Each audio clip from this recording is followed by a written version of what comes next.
দোয়া করবেন, আল্লাহর নামগুলো ধরে যদি দোয়া করেন আল্লাহ ওই দোয়া ফিরায় দেয় না।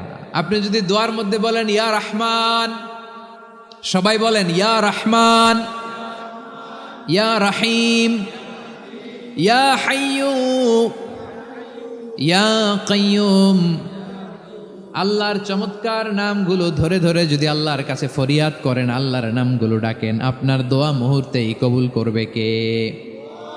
বিষ্ণু ঈসা ইসলাম এভাবে আল্লাহর নামগুলো ধরে ধরে জিকির করতেন, আল্লাহর নাম জপতেন। তিনি বলতেন আসআলুকা বিকুল্লি ইসমিন হুয়া লাক, আল্লাহ তোমার যত নাম আছে সব নামের ওসিলায় তোমার কাছে ফরিয়াদ করি, সব নামের ওসিলায়।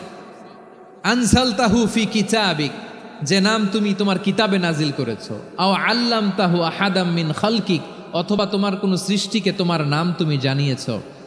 আও ইস্তাসারতা বিহি ফি ইলমিল গায়বি ইনদাক, অথবা গায়েবের জ্ঞানে তুমি তোমার নিজের জন্য ওই নামগুলো সংরক্ষিত রেখে দিয়েছো। সব নামের ওসিলায় তোমার কাছে চাই। সুবহানাল্লাহ পড়েন। তার মানে আল্লাহ তোমার যে নামগুলো আমরা জানি এগুলার ওসিলায়ও চাই, যে নামগুলো আমরা জানি না সেগুলোর ওসিলায়ও চাই। আল্লাহর সব নাম আল্লাহ আমাদেরকে জানায় নাই, কিছু নাম জানিয়েছেন, কিছু নাম তিনি জানান নাই। সুবহানাল্লাহ বলেন।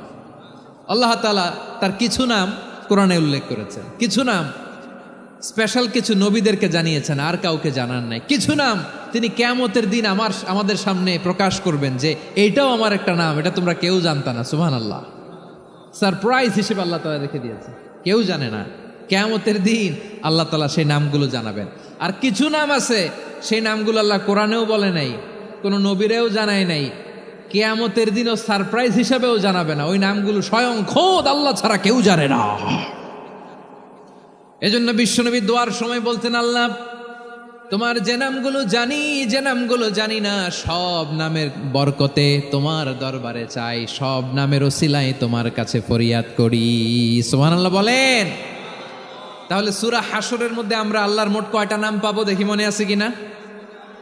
হ্যাঁ, কয়টা? আওয়াজ করে বলেন কয়টা? মাশাআল্লাহ। এই 14টা শোনার আগ্রহ আছে? এই দু একজন যে ওঠা বসা করতেছেন, এই ডাস্টে তো ডাস্ট অ্যালার্জি হয়ে যাবে, ধুলাবালিতে। আসার সময় তো অনেক ধুলা খাওয়াইছেন আমার এই জায়গায়। একটু শান্ত হয়ে বসেন, আমরা শান্ত হয়ে বসি, অল্প কিছু সময় কিছু কথা আলোকপাত করব, তারপর আমরা বিদায় নিব। উঠবো না, কেউ দাঁড়াবো না, উঠবো না। সেই গতকাল থেকে, গত রাত থেকে আমি দেখেছি তো আপনাদের কাণ্ড কারখানা, ভিডিওতে দেখেছি, কাঁথা বালিশ নিয়ে গত রাতে চলে আসছে। তো অনেক কষ্ট করে অনেক সময় অপেক্ষা করেছেন, আর অল্প কিছু কয়েক মিনিট আপনারা বসেন, আমরা একসাথে বিদায় নেব।